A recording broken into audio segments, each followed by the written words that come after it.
Welcome to VSR breaking news. ప్రస్తుతం మనం చూసుకున్నట్లయితే రీసెంట్ గా కేటీఆర్ గారు ఫోన్ ట్యాపింగ్ అయితే చేయడం జరిగింది. కానీ అదే కేటీఆర్ గారు ఇప్పుడు రేవంత్ రెడ్డి గారు ట్యాపింగ్ చేస్తున్నారు, మంత్రుల ఫోన్లు ట్యాపింగ్ చేస్తున్నారు అనేసి మాట్లాడుతున్నారు. సో దానికి మనతో ఉన్న ఏఐసిసి కార్యదర్శి సంపత్ కుమార్ గారిని అడిగి తెలుసుకున్నాం. సార్ నమస్తే సార్.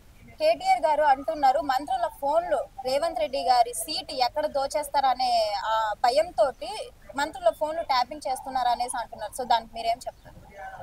ఎవరి మీద అయితే ఆరోపణలు చేసిండో కేటీఆర్, ఆ మంత్రులందరూ మాట్లాడినారు మాదేం ట్యాప్ అయితే లేదు, we are free from phone tapping and we are free from any kind of intelligence అనేది క్లియర్గా చెప్పిండ్రు.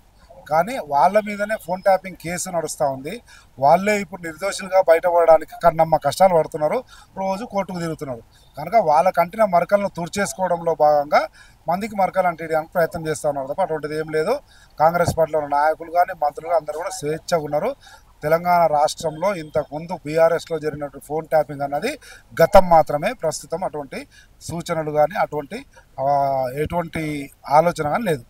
లైట్ డిటెక్టింగ్ టెస్ట్ కి రెడీ అనేసి అంటున్నారు.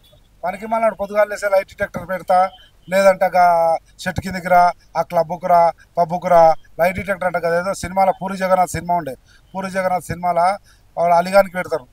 ఆ లైట్ డిటెక్టర్ టెస్ట్ పెడితే ఓకే ఓకే ఓకే అంటారు. ఫస్ట్ నీ లైట్ డిటెక్టర్ టెస్ట్ పెట్టుకొని నువ్వు నీ చెల్లికి చేసిన మోసం ఎంత, నీ చెల్లికి ట్యాపింగ్ చేసినావా లేదా, మీ బావది ట్యాపింగ్ చేసినావా లేదా అనేది ఆ విషయంలో ఆయనకు లైట్ డిటెక్టర్ పెడితే అప్పుడు వాస్తవాలు బయటకు వస్తాయి. ప్రజలకు ఇచ్చిన పథకాలు ఎలా నెరవేర్చాలి అని ఆలోచించకుండా మా మీద ఎందుకు పడుతున్నారు, ఒకసారి అంటే కేసీఆర్, ఇంకోసారి అంటే కాళేశ్వరం, ఇవన్నీ ఎందుకు తీస్తున్నారు అనేసి అంటున్నారు. ప్రజలకు ఇచ్చిన పథకాల అమలు అనేది తెలంగాణ రాష్ట్రంలో అభివృద్ధి సంక్షేమం అనేది నిరాఘాటంగా నిర్విఘ్నంగా కొనసాగుతూ ఉంది. వీళ్ళు ఈ క్లబ్బులు పబ్బులు హైదరాబాదు రాత్రి రాజకీయాలు విడిచిపెట్టేసి ఊర్లలోకి పోతే తెలుస్తుంది.